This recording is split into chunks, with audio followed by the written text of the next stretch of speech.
Praise the lord. దేవునికి మహిమ కలుగును గాక. ప్రియ సహోదరుడా, ప్రియ సహోదరి, ప్రభునామంలో మీ అందరికీ వందనములు, శుభములు తెలియజేస్తున్నాను.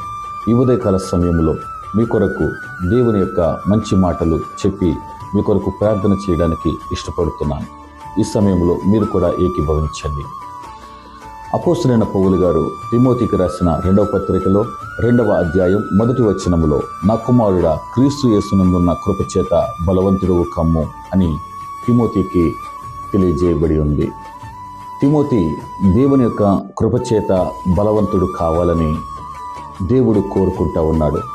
అవును నా దేవుని బిడ్డ, దేవుని కృప ఎంతో గొప్పది.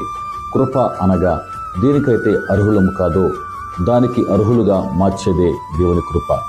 దేవుని కృప గనుక నీవు కలిగి ఉంటే ఆయన కృపచేత నీవు బలవంతుడుగా ఉంటావు.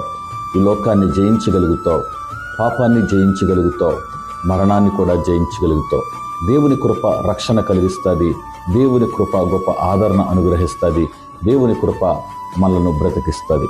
గనుక అటువంటి కృప చేత నీవు నింపబడాలని నేను కోరుకుంటున్నాను. మీ కొరకు చిన్ని ప్రార్థన.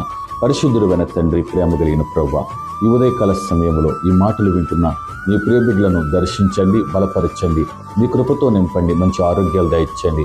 వారి పనులలో, ప్రయాణాల్లో, ఆయా సమస్త విషయాల్లో మీరు తోడుగా ఉండి వారి కుటుంబాలను అయాని రాజ్య వారసులుగా మార్చుకుని అయాని బిడ్డలని పరిశుద్ధాత్మ శక్తితో నడిపించమని యేసయ్య నామములో ప్రార్థించి బతిమాలి పొందుకుని నామ తండ్రి. ఆమేన్. Praise the Lord. దేవుడికి మహిమ కలుగును గాక. వందనాలండి.